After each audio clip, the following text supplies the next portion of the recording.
I really like the color palette of this.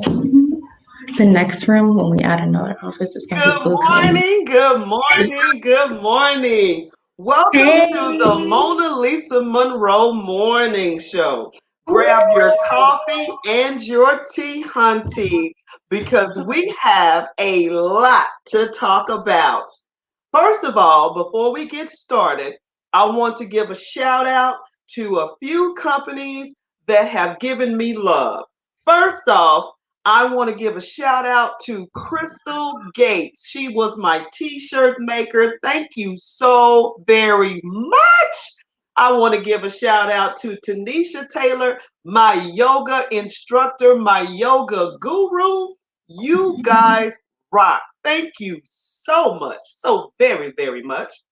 Last but not least, I want everybody to go to my website, www.monalisamonroe.com, to get your Mona Lisa Monroe Morning Show merch. Yes, ma'am. Now, time to get to the good stuff. You guys, oh my gosh, I have been craving this company. I have been stalking this company. Ah, this company, good morning, Mr. Frazier. How are you? This morning, everybody, we have the amazing duo, Whitney Gilliard and Hi. Marissa Pierce from Gilliard and Company. Woo, woo! They are a foster care organization, and I'm not going to take your shine. I want you guys to give us the scoop on who you are and get into the good stuff of what you do for our children. Go ahead and start it off for me. Go ahead. All right. Hi, everybody. We are Gilliard and Company. We are a 501c3 nonprofit organization located here in Pooler, Savannah, Georgia. We've been around for almost 3 years now, and we are a foster-focused nonprofit organization. We help the lives of those who are affiliated and affected by the care system in some way. And we have multiple programs that basically are specialized and targeted specifically to that demographic. Man, I'm just going to say this. When I dropped by, I mean, just getting to know the community, and you guys gave me just a tidbit of what you do, I was floored. First of all, you're helping the foster kids that the age out crowd is 18 to 21. Is that correct? That's right. That's right. So tell me a little bit about how you guys targeted this particular age group. What made you grab these kids? Now you're looking at Yeah. You start first, and then okay. So I myself lived in the foster care system. I lived in the unique age of 14 to 21. So I think having that lived experience of, being the neglected phase, right? That neglected 14 to the teenager phase where everybody has this assumption that, oh, I'm not going to adopt or foster an older teenager because they already got a mind of their own. They already know what they're doing. Oh, they're a lot more hassle. Right. I don't know what part about being a teenager makes anybody feel like we are more hassle than babies. But wow.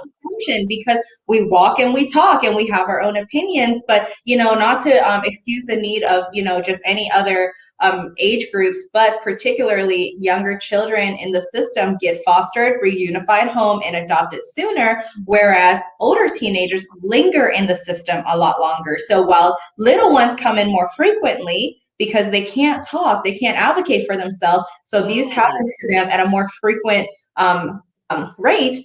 It's the older ones that once they come in, while not as frequent, end up staying in there for a lot longer. So therefore, there's a surplus of older teenagers lingering in the system. And I was one of those that lingered in the system. And when you linger in the foster system, you're more prone to being introduced to the juvenile justice, world and all that other stuff. And I remember being, taken in by a family at 17, and they just treated me like a decent human being. They saved, they helped me. I was the first in my family to go to community college and then graduate from from a university, and then I was the first to, have a kid and in a healthy relationship and all this other stuff. And I graduated high school. I was the first in my family to graduate high school. So with all that being said, I remember like by the time my husband and I went into the journey of, I was a military spouse, and then I just watched wherever I went, it was almost like, the world of foster care never left me. And I remember thinking, what can we do to help? Yeah.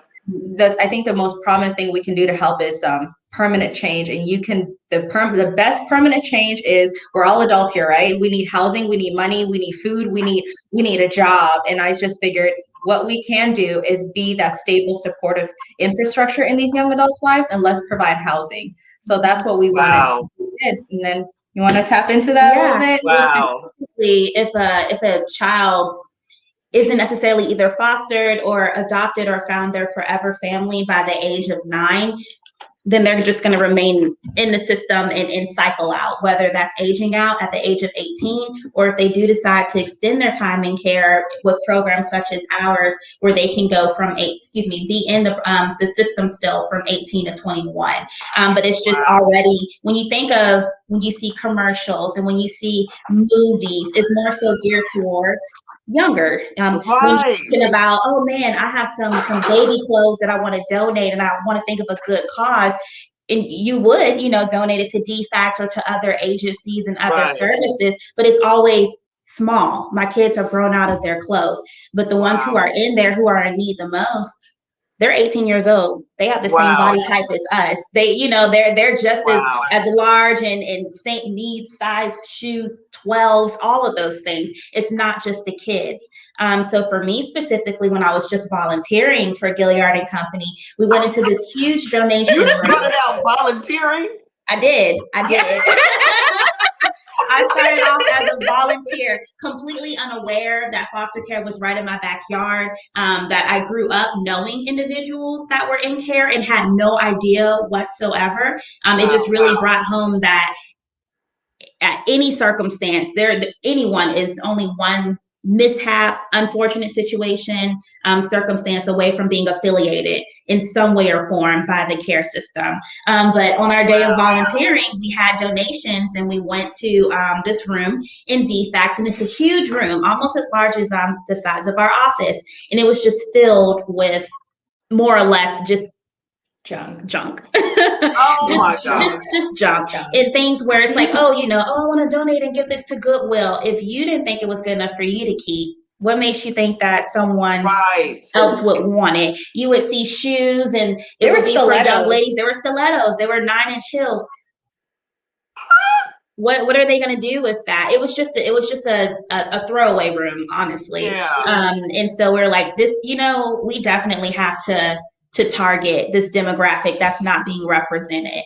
When you think of commercials, when you think of the commercials, it's always the little kids, and they find their forever home, and you don't necessarily see the teenager, saying, yeah, this is cool, Well, tell me this: when you guys first got started, you sat back and you said, hey, we need to help this demographic. We need to target in. Did you get any resistance from the government, the city, the that's a loaded question.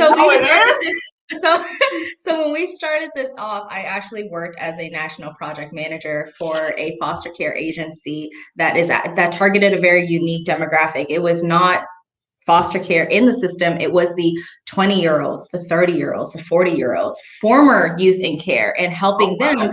And in that job, I have seen the disparaging after effects of what happens when people our age, how we function without any support after leaving the system. And we've encountered people that were 40 years old, and they're homeless, and they're lonely, and they're facing mental health crisis because, obviously this person left without having any permanent figures in their lives. They have been just all of that stuff. So when we started this, we met an incredible woman who, her name is Ebony Harris, and she connected me. Hey, Ebony Harris. She is the saving grace. She is the cornerstone of what we do. Until this day, I call her and I ask her for advice. When we built this organization, it was hard. It was like, no matter whoever we went up to saying, hey, we need, people wouldn't give us the time of day, especially when we said, hey, when we first of all asked for housing, when we went to apartment complexes, we had the money and we said, we're willing to go ahead and do this. And it didn't matter what your financial stance was. As the second you say foster care, and it's particularly the word foster kids, they shut down completely. Wow. So moving forward, we have tried to raise awareness that we don't use the term foster kids anymore because it has become a marginalizing word. It has been a word that's meant to institutionalize, that's been meant to suppress. So we have stopped using that term. And then even when we had volunteers come in, they would just, oh, am I going to be able to see the kids? Can I see the kids? They're not zoo animals. They're not zoo animals that you get to see. We've even had people, hey, I want to donate. I want to donate. But I want to donate what I want to donate. And Right. I remember one time we had toys. I mean, these toys are scribbled all over. Yeah. Oh my God. All over. And I was like, I'm not going to take the time to clean these up to give it to someone, because how damaging is that to give busted up, used, worn out toys to children who's been through so much of removal in their lives and have lost so much of their own. So when it comes to pushback, there's been pushback all around, all around. Wow. If you're just now tuning in, good morning. Come on in the room, grab your tea and your coffee. We have an amazing company with us today, Gilliard and Company, and they are taking care of the children that have been just disregarded for so long. And I mean, so let's just give the audience a taste of what you guys do. I was reading the brochure and I was reading the flyer that you guys gave me when I came by. And shocking. Okay, let's just start with the beginning when I read rent. Okay, what in the world? You find these kids apartments? Yeah, we're a house. Essentially, it's called our independent living program, and it's a housing program. So we go out into our community and we say, hey, we want X amount of apartments, and we're going to be the leaseholders. We're going to be the guarantors. And what it is we're going to house our young adults, and we're going to teach them life skills. We're going to teach them career development. We're going to help them pursue post-secondary education. We'll help them basically adult. As opposed to the adverse, as opposed to the adverse, where if they don't have that statistically, they can fall into sex trafficking. They will fall into homelessness, because let's be honest, sleeping on someone's couch is not homelessness.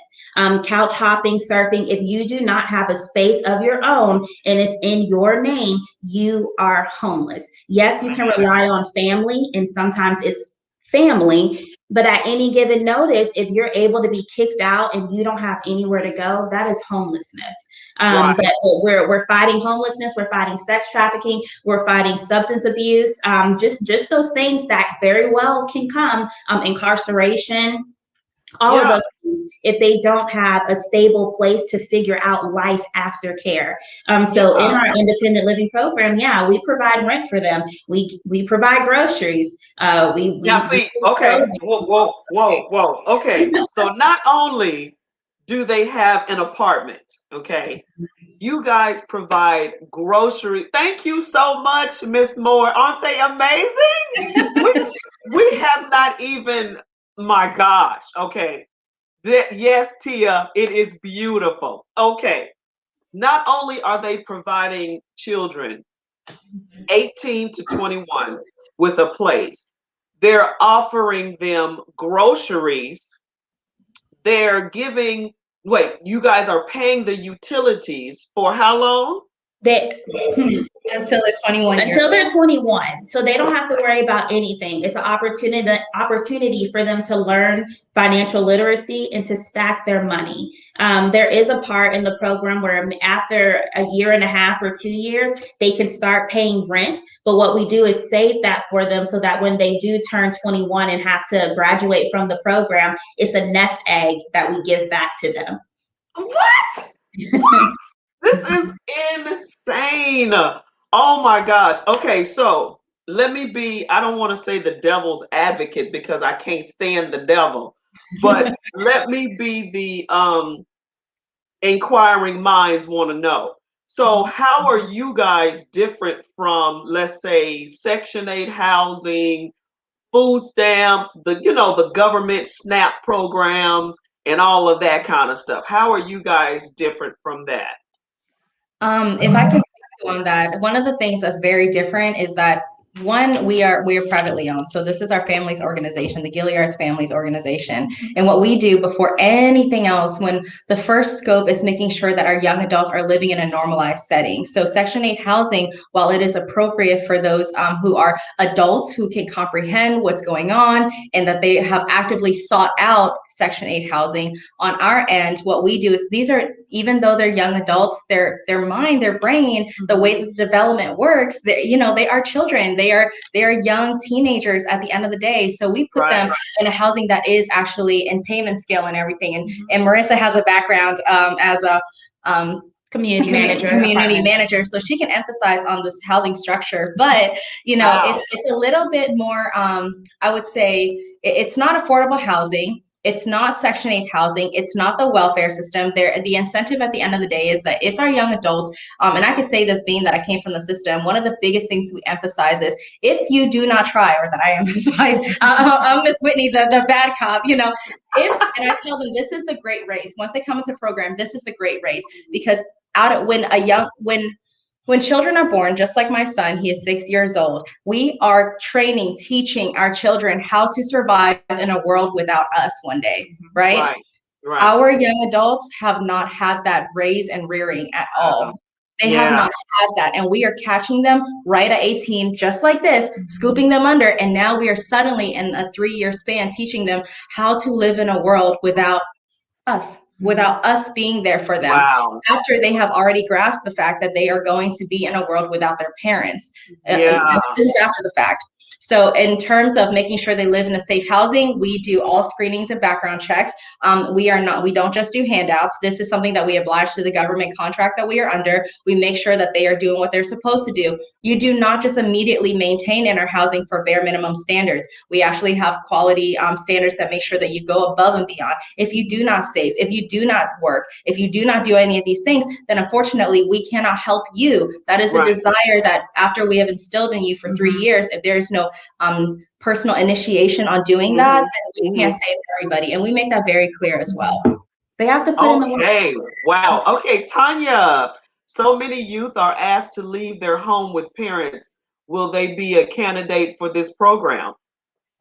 So our organization is structured. Yes, we are exactly like what Tia is saying. We are a prevention, but we are immediately tackling young adults from being homeless. The second they are in our program, they're given two things. Number one, a housing opportunity. But number two, without any condition at all, they are given a permanent person in their lives, which is our permanency mentor program. So that is another initiation of prevention. But we target youth in care. So you have to be in the system for us to be able to assist you. That is what we are certified to do. That is what we're qualified and eligible to do. And with our lived experience in our team, that is something that we feel like we are best able to target. With proper funding and fundraising and awareness, kind of just what you're doing, Ms. MonaLisa Monroe, we can one day become a program where it is a haven for all youth who are facing, the statistics stacked against them, and providing them the same structure and model.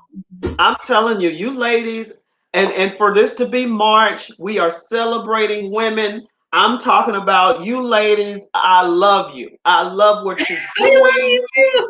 I mean, I was just like, you got to be on the show. You have to share what you guys are doing to people who have no clue.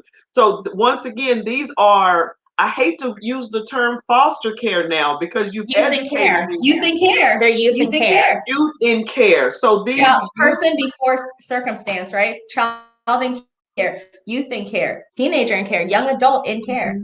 I love that. In care. And you guys are caring for them. Oh my gosh. Food, clothing, shelter. I mean, what in the world? I wish that we could see the location, but I know you guys are on a laptop. Well, yes. We can do a brief tour of our office. So that's the thing too. We are not a congregate. Yeah, Yes, congregate thank care. you. We're not congregate care. So we don't have a facility where it's only them and they're only amongst themselves. No, we are out here smack in the middle of normalcy, smack in the middle of everyday community. So when we're in these apartments, their next door neighbor is anyone. It can be, A regular that grandparent set who a regular person, and that's something right. that's different because that's also kind of normalized. You think, oh, where they're just in, a group home, and it's Yeah. just them, and you have somebody who lives on site with them. How can we teach them how to be independent if they're not in a setting that makes them independent? Okay, How can we we do have a that? question. Is therapy It's offered to the young adults? It absolutely is. Absolutely. So one of the Absolutely. things, just a little bit on my background, I have done legislative, and congressional movements and change and working on Capitol Hill for a very long time before we ended up building an organization. And one of the things that we constantly see is kind of what Marissa brought up is that the more that you institutionalize children and young adults, you're conditioning them to live in the rest of their lives familiar to institutionalized settings. Right. And so therapy is absolutely offered. We have therapy ranging all the way from insurance therapy that Medicaid, or we even work with another. I think it's called Coastal Health. What's it called? Yes, Coastal Health, and they come in and frequently communicate with us. And the other things that we do is that whenever our mentors come in, we are currently actively working on fundraising so that even our mentors, post-secondary trauma is real. So we make sure that they also get therapy as well. And when you volunteer, you go to our website, which is www.gilliardandcompany.org. And there's a drop down once you scroll down, the ability to sign in and register as a volunteer. Even though our young adults are 18 and they're adults, we make sure that they are safe, because one of the things that we do is that we have to ensure that we are treating them like our own. That is how you normalize them. Right. And we had a question of how do we volunteer? And you just answered that. You can go to the website and before I let these ladies go, if you guys have any questions, you can just pour it in now, because I promised them that I wouldn't take their day from them. Let me see here. Do we have any other questions before I let you guys go? So let them have your contact information. Oh, I'm sorry. I see one. What does in the system mean? It means that they're in the foster care system, that they are, for lack of better words, they are wards of the state. Wow. Yeah, because when you think in the system, you think prison, you think, you know what I mean? What is it? Parole.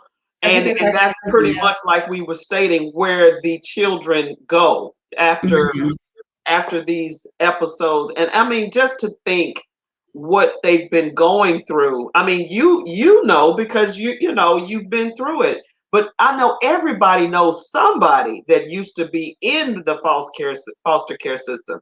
Are you teaching them about financial literacy? Every day. Financial literacy is the biggest thing, and it all comes from lived experience. One of the things that, and social workers could crucify me for it, but one of the biggest things that I say is, while you're in this program, I highly recommend we can always help you get education after the fact. Once you've been awarded the state, we can talk about eligibility and how to work around the system, the foster care system, and different resources and scholarships. But one thing that you're never going to be able to get back is that lost time where you could be financially stable. And so we teach them about credit, we teach them about financial stability, we teach them how to attain loans and what does all that mean. So everything that we have learned as business owners, we also incorporate that into our young adults. We also use volunteers as well. So we go out in our community, we network. If you're a subject matter expert, in something, we've had bankers come in and they've been able to, talk about, okay, this is how, you open a line of credit, different things like that. Oh my God. We have expertise in another area. If you're a car salesman, and our kids want cars so bad, but they don't, what comes with the car? What comes with that? All of that is financial literacy. Put a pin on that one. Do you have any guardian ad litem? Okay, relatives to become foster parents? So guardian ad litems, for those who are watching and are not aware, I had a guardian ad litem, and they're actually court-appointed justices that works with you. They are your lawyers, right, next to a child advocate who is also a lawyer. The term child advocate is a friendlier term for child lawyer. And as far as them becoming foster parents, I'm sure many do become foster parents, but we are not a child placement agency. So in terms of that statistics, we wouldn't know yet. But generally, it would be a conflict of interest. So primarily, they would maintain their guardian ad litem courtship. Wow. The volunteers need a background check? Yes. Yes. Yeah. Yes. I'm actually really strict on it. It's me. I'm really strict on that. Yes. I don't blame 100%. you. I don't blame you. You guys, you got 3 more minutes to ask them, because I promised them I want them to come back. We do background checks because it's really important. I have seen a lot of my friends, a lot of my foster sisters that I lived with, they were trafficked. They were trafficked by volunteers. They come in, they find a vulnerable population. Hey, I'm here for you, and I can promise you the whole world. And then next thing you know, they're gone.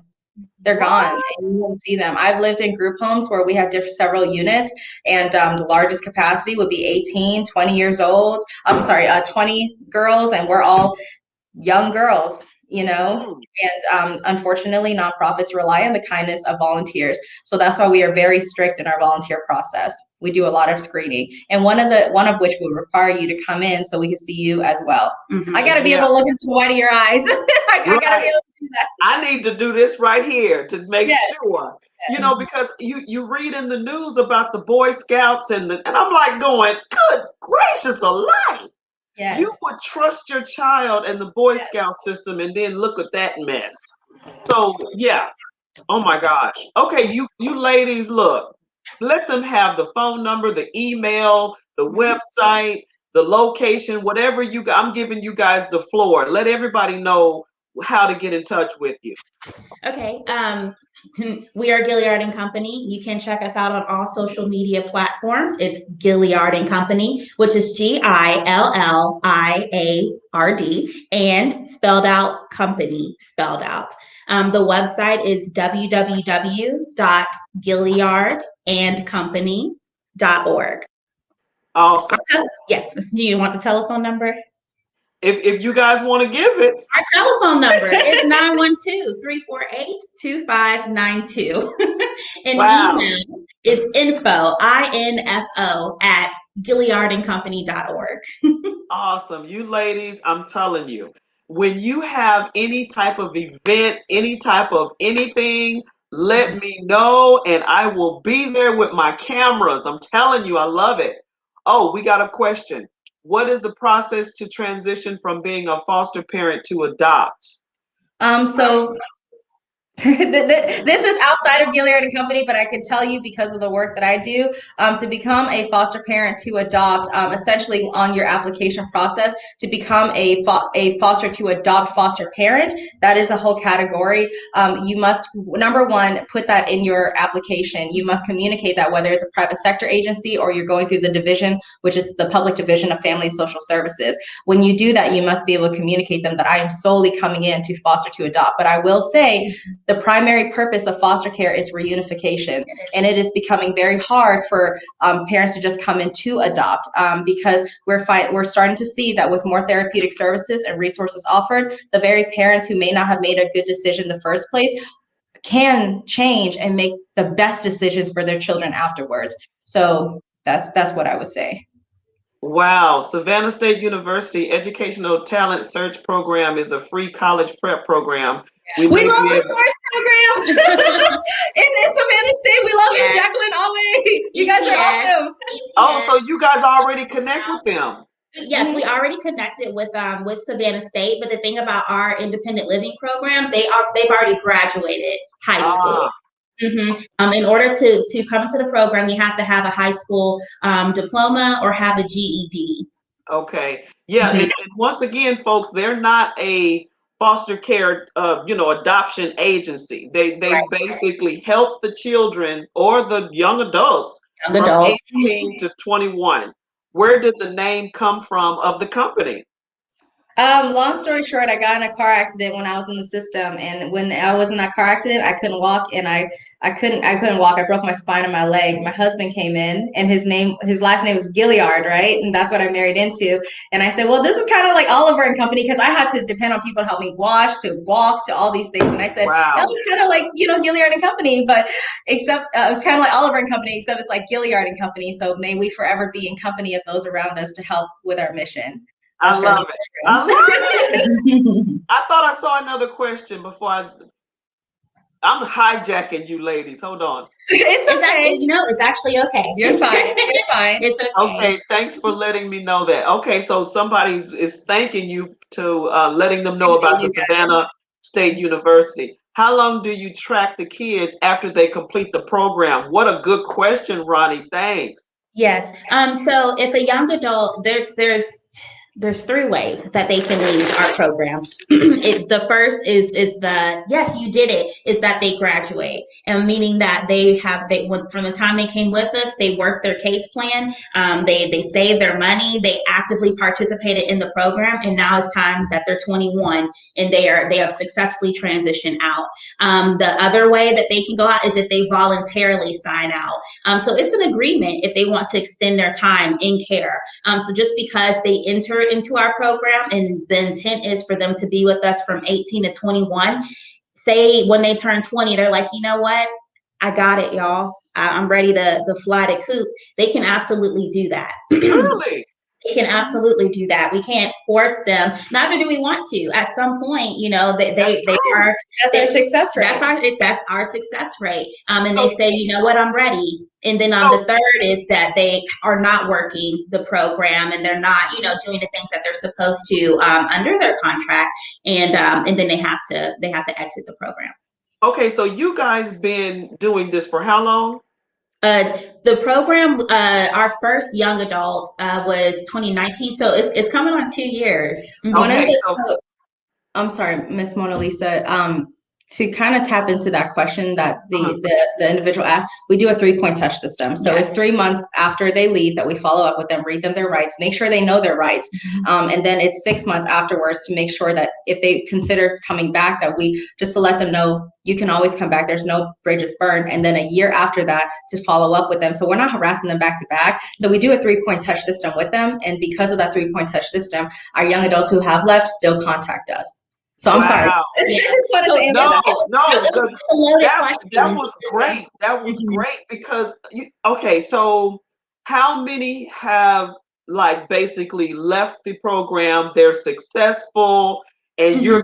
you're like saying they're our poster children, because they made it.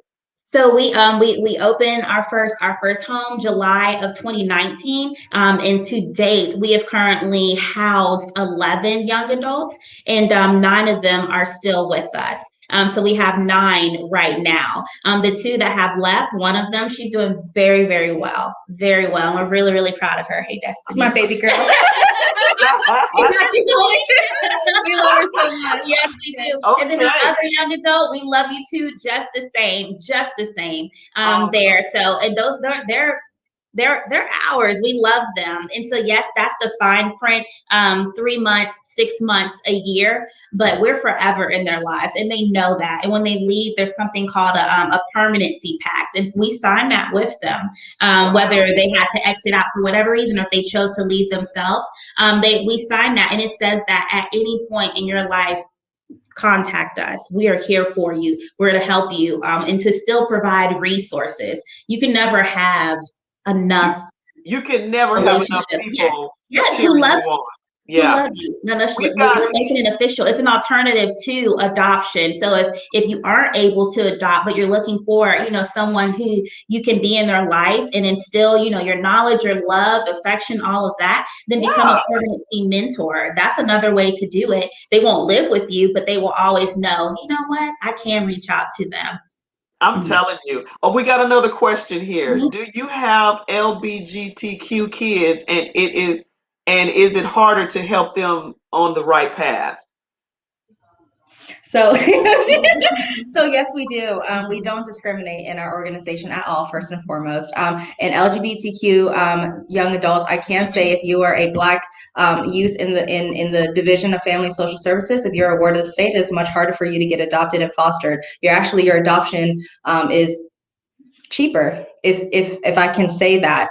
Wow. And if you are Black and you are in the LGBTQ community, it makes it double the times harder for you to get fostered or adopted. So we actually have that in a housing program. One of the crises that we're facing is that the roommate match, because the division requires girl and girl, guy and guy. But if you fall under the LGBTQ population, where are you supposed to go? And we have had feedback. Luckily for us, we haven't had that. All of our young adults have been very kind. We actually have one young lady that falls under, in that community, and she's loved and supported. We have volunteers. We have mentors that come in and support her. She can definitely talk to us. We have mentors that are part of that's part of it. So they're really supportive, but there are a lot of internal hate crimes that happen from roommate to roommate. I think there's another question on there. Oh, could you explain respite care? Respite care. Respite care is temporary care in support of foster parents. So when foster parents at a time, let's just say, especially the ones who are taking in infants who have been, heavily introduced to drugs, they are in desperate need of respite parents. So for anybody who's not able to be a full-time foster parent, but you could be a part-time foster parent for a duration of the weekend to a week, I would highly encourage that. That can really help support foster parents. And actually, respite parents can actually get more different population of youth. So from younger ones to babies, as long as you're open to that, it's very, I feel like everybody in the community should look into being a respite parent. Yeah. I didn't even know that was an option. So yes, you can actually help someone temporarily like that? Yeah. Okay. Think of it as like, it's the mom grandma situation where mom is like, I'm going on vacation, grandma. Get the kids. And Gigi's like, come on, I got them. You have a vacation. And then, the vacations, the parents come back, vacation's over. They've had a great time with their Gigi and they go back home. Yes. And you know what? Okay, so if we were to think back, that still helps a young adult. That still helps children with that weekend or that 1 week. You would be surprised just the little care will help some. Oh my, I love all parties. Oh my gosh. Okay. What you end up our Celestial Pearls. I call for my Celestial Pearl because they teach each. Gilliard and Company seems like they got it glowing on. Okay, you guys got it glowing on, not going on. Helping all of our celestial pearls. So he's talking about the children. The never give up zone. Like great and sunny parents, they are preparing our celestial pearls in the keys of life. How to minimize unsunny and ungreat deadly strife. The word foster care is no longer in style. I love it. Yes. Thank you, Fraser. Thank you. We're different. We are a different agency. We're not in I'm telling you, we gotta. Okay, what? You are 501c3, and where do I send a donation? I know that's right. Yes. You can go to our website, www.gilliardandcompany.org, and on the first page is a big donate here. And that's the thing too, right? So let's talk about the nitty gritty of it. We are contracted providers to do this independent living program, and yes, there is a per diem that is affiliated, with it. So while the young adults in our care, you get a per diem for every night that they're with you. But let's talk about numbers without disclosing too much. Just say that our overhead and the quality that we provide is not enough to sustain what we're doing for our young adults. So we do heavily rely on donations for that. If we get, say, $100 a night for every young adult that's in our care, but yet their cost of living is $200, there's a deficit there. Right. So, props to Whitney, because she's the face of this. She did this, and from lived experience, it's not enough. Think about your own children. And for us, we will not we won't compromise on our quality of care. You see other independent living programs, and they're in subsidized housing, or they're, or in the not places that you would want to live yourself. And we're going to do that to our young adults. If you've seen our video, and y'all always check out our Facebook, we always post videos of what we're doing and in the units, but we just moved from our original site location to here in Pooler.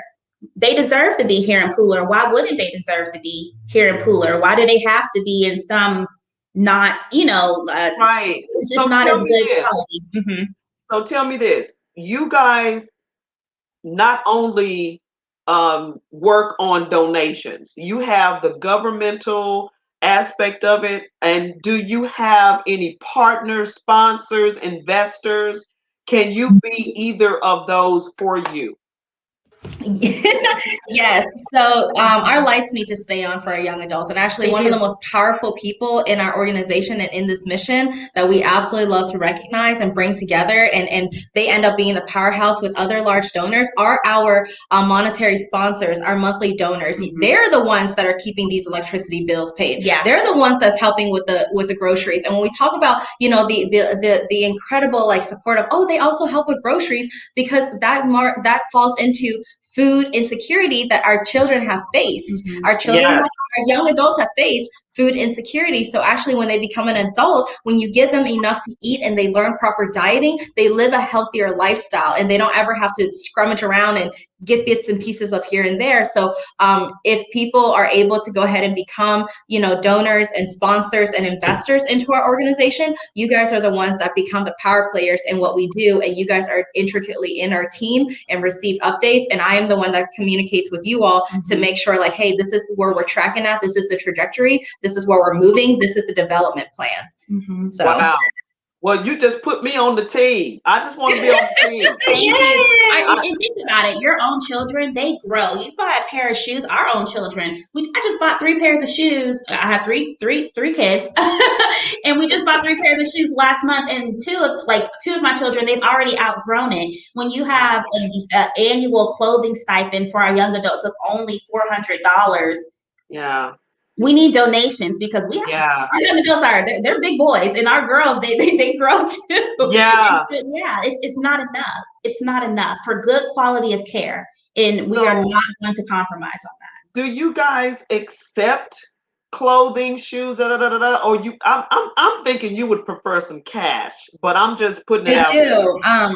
It is incredibly, if there's anybody that's gathering this information right now, it is incredibly damaging to give secondhand items to children in foster care or young adults in foster care, anybody who's experienced foster care. Imagine you have already lost everything when you got pulled into the system, okay? That stuffed animal that used to go to sleep at night is gone. That clothing, that piece of shirt that smells like you, that smells like your childhood in your home, that's gone. So instead, when you give your secondhand items to somebody and you give it to them and say, hey, you wear it, if you think that that's okay, then let me give you all of my clothes, whether it fits or not, and that's all you got in your closet. It's very damaging, and there is a tier of constantly losing your sense of self up until you're 18 years old. You're about to age out and you still don't know who you are, because you've always used other people's things. You live in other people's homes. You're shoved into places where, hey, this stranger now, that's your caretaker, and you're at the mercy of whether they help you or not. So you're losing everything. So for us, when they're in our time, not this time around, when you are here, you will have forks that you get to be the first to eat out of. You get to have sheets that you're the first to sleep in. You get to have all those things. So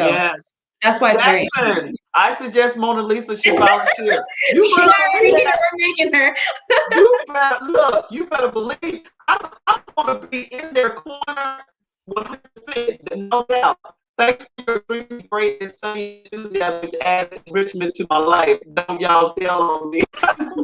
You're great and sunny, guys, tear me up. Oh, okay, you'll be on the team too. But maybe we got some teammates going on. Yeah. Wow. Thank you, ladies. Oh my gosh. You guys, I love it. You know where I am. I'm already stalking. I'm trolling you, as youngsters say. So let me know where you are, and I am there. Let me know if you need anything from me. I am so there. Thank you, ladies, for you should invite us to our next paintball. love it. let us know how we can continue to help you guys. And thank you so much for letting me in and pick your brain a little bit. I love it, love it, love it. Thank you. Thank I'll Thank you, talk you. guys. to you soon. You ladies take care. Thank you for choosing to foster with us. Yes, hashtag foster with us. Thank Thank you. you. Bye. Bye. So you guys heard it from the best of the best. Gilead is a foster care organization that is straight up amazing. So if you heard, please give, donate, become an investor, a volunteer, a partner, a sponsor. Help them help the children because you heard firsthand what they do. OMG. They are amazing. And I want to thank those ladies again for coming on the show this morning and letting us know about their wonderful organization. And once again, it's Gilliard and Company. They are, and like she said, children in care instead of foster care. Children in care from the ages of 18 to 21. They help apartments, food, clothing, utilities, transportation, jobs, financial literacy. They just, I mean, thank you, ladies. You ladies are amazing. And I have been trying to spoil you guys for basically, I've been basically spoiling you guys, letting you guys in on this wonderful month with the ladies since it's March, Ladies Month. So, last but not least, I want to do a few things. I want to do Ask Mona Lisa. Now, if you're asking me any questions about the company, Gilliard and Company, we are definitely going to send you straight to their website because I want them to answer those questions. But if you want to ask me anything else, I'm here. So on the news, I've been, basically listening a lot, and this Asian hate, guys, wow, this Asian hate is something else. I don't know why they're doing it. I don't know who is doing it, but if you look at the news, they don't look like us. And I'm trying to understand what that thought process is right now because, I mean, unfortunately, African Americans have been getting the blunt of most of the violence for quite a while. And so if you talk to the Asian community is saying that they've been going through it for quite a while too. It's just been under the cover. So just stop. Just stop the hate, the black hate, the Asian hate. Can we just stop it all together? What in the world? And the shootings. Okay, here we go again with the mass shooting. What is going on? Did you guys not, I mean, I guess you didn't miss the violence. 2020 was bad enough, okay? And then here you go again, back to usual, business as usual with the mass shootings and the hate crimes. Come on. Would you get over yourself? Really? We cannot start this thing all over again looking like the old America. We need to recreate America, recreate this thing. Come on now. This hate crimes, mass shootings, who needs it? We don't. This is supposed to be a fresh start. 2021 is supposed to be vaccinations, vaccines out here, the cures to this horrible disease. Come on now. We got to wake up. Let's go. Question. Tell us about your future goals, especially when it comes your guest. Well, surprisingly enough, my future goals for the show is going to be amazing. Our 1 year anniversary is April the 16th. So we've been talking to you guys for a year now almost, and I can't wait. I've got a lot of shows down the pipe that I want to share with you guys. We've got some amazing guests coming on. We've got people that, of course, everyday Joe Blows. I hate to say it like that because they're special to me. But we've got everyday folks that's going to come on, and then we have some business owners, and then we have some political figures, and then we're gonna even have some famous folks. So yeah, we're gonna be doing it up this year. So hopefully you guys continue to tune in to your girl. And if you want to, look us up on YouTube or Facebook or any of the social media platforms, www.monalisamonroe.com. Call it when it is when former President Donald Trump called the China virus not good. I know, Jackson. And I just knew when he started doing that, it was going to be some stuff. And look, it's some stuff. And this is what gets me to talk a little bit about the spring break situation. That was very interesting to me because you arrested some people, you locked up some people, but yet the insurrection that happened on Capitol Hill, these people are just now getting locked up. Matter of fact, they politely walked away from the Capitol after they broke windows, broke in, and you're just now, no, it's people that broke in the Capitol that went to jail getting vegan food. But yet, spring breakers having a good old time, you are,